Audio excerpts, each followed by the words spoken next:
அண்மைச் செய்தி. ராமேஸ்வரத்தைச் சேர்ந்த தமிழக மீனவர்கள் 22 பேர் கைது செய்யப்பட்டுள்ளனர். கூடுதல் விவரங்களை வழங்குவதற்காக செய்தியாளர் ஆனந்தன் இணைப்பில் இருக்கிறார்.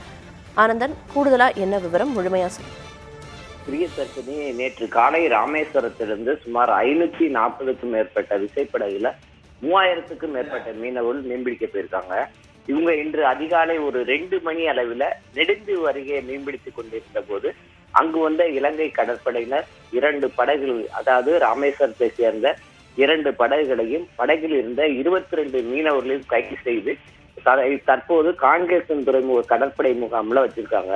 அதாவது இன்னைக்கு இலங்கையில 76வது சுதந்திர தின விழாவை ஒட்டி இந்த மீனவர்களிடம் விசாரணை நடத்துவதில் மிகவும் காலதாமதம் ஆகும். அதாவது மாலைக்கு மேலதான் விசாரணை நடத்தி இன்று மீன்வளத்துறை அதிகாரியிடம் ஒப்படைக்கப்பட்டு நாளை தான் நீதிமன்றத்தில் ஒப்படைக்கப்பட இருக்கிறார்களா நம்ம பாதுகாப்பு அதிகாரிகள் தகவல் தெரிவிச்சிருக்காங்க. பிரியதர்ஷினி, அதே போல இவங்களோட சென்ற 3000க்கும் மேற்பட்ட மீனவர்களுடைய நிலை குறித்து, அதாவது இதுவரைக்கும் மற்ற மீனவர்கள் இதுவரைக்கும் இன்னும் கலந்து திரும்பல.